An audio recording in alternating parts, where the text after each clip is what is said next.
अंदर थी उनको भी माननीय सभापति महोदय, तो मैं निवेदन करना चाहता हूं कि आप परिवर्तित बजट वो बंद किया जाए 2024 शिक्षा के अंदर आप जो बात 25 कर रहे के थे, लिए मैं अभी कंक्लूड कर रहा हूं। सभापति केवल 1 मिनट, मुझे 10 मिनट में आपको अपनी बात कहनी है।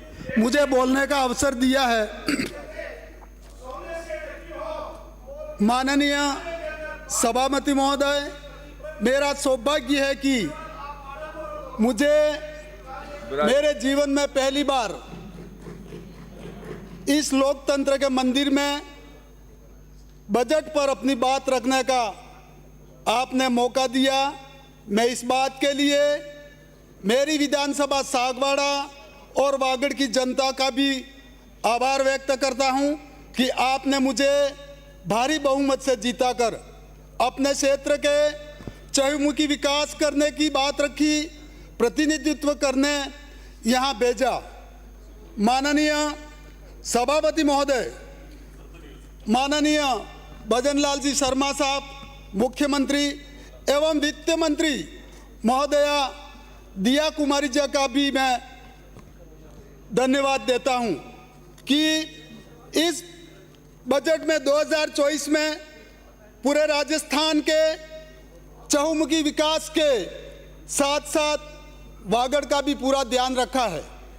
राजस्थान में पिछले समय भर्तियों के नाम पर जो अनियमितताएं हुई है वो बात कोई छिपी हुई नहीं है। युवाओं के साथ अन्याय किया गया, उनके सपनों को पेपर लीक के भेंट चढ़ा दिया गया। पेपर सब्जी मंडी में जिस तरह सब्जी खरीदने जाते हैं ऐसे ही पेपर की बिक्री हुई, जिससे अभ्यर्थियों को कैरियर की बलि चढ़ा दी गई। युवाओं में निराशा का माहौल बना दिया।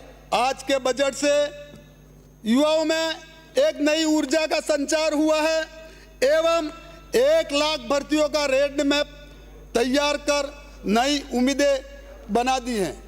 दूसरी ओर पेपर लीक में लिप्त लोगों में दहशत का माहौल बना दिया है। जो पूर्ववर्ती सरकार में निडर होकर पेपर बेचा करते थे वो अब स्पेशल टास्क फोर्स से बचते छिपते हुए नजर आ रहे हैं। माननीय सभापति महोदय, मैं इस बजट से गरीब युवाओं, अन्नदाता, महिलाओं को संबल देने का प्रयास किया गया है, जो आने वाले दिनों में उनको स्वाभिमान से जीने का अवसर देगा। बुजुर्गों की पेंशन बढ़ाई, ऐसी सोच एक सरकारी बेटा ही सोच समझ सकता है जो माता पिता के लिए नई उम्मीद लेकर के आया है। पिछली सरकार ने मेरे वागड़ में जातियों को लड़ाने एवं काकरी डूंगरी जैसा दहशत का माहौल बना दिया, जिसमें समाज में एक वैमनस्य बढ़ाया और मेरे आदिवासी बच्चों को मुकदमे दर्ज कराकर 1201 बच्चों पर मुकदमे दर्ज हुए। वो आज न्याय की भीख मांग रहे हैं। इनके जीवन को बर्बाद कर दिया। माननीय सभापति महोदय, इस बजट से मेरे वागड़ को सोम कमलांबा डैम से सिंचाई एवं पेयजल हेतु नहर का पानी मिला। 24 घंटे बिजली हेतु 220 केवी जीएसएस मिला। इसके अलावा कई सौगातें मिली है। ऐसा बजट विजनरी व्यक्ति जो सोच सकता है, जो विकसित भारत के साथ साथ विकसित राजस्थान को बनाने का सपना देखता है। इसलिए मोदी जी कहते हैं यही समय है, सही समय है। इसी पर शायर सुखबीर सिंह ने कहा है कि इस उम्मीद पर तो काट ली ये मुश्किलें हमने, अब इसके बाद तो ये शायद आसानी में रहता हो। इस सरकार ने बजट के माध्यम से हमारे क्षेत्र वागड़ में आदिवासियों की योजनाओं के लिए आदिवासियों को भी बहुत सारा दिया है। मैं धन्यवाद देता हूं हमारे मुख्यमंत्री जी को एवं हमारे वित्त मंत्री जी को, जिन्होंने हमारे वागड़ को ध्यान में रखते हुए वहां पर जो विकास की जो बात कही है।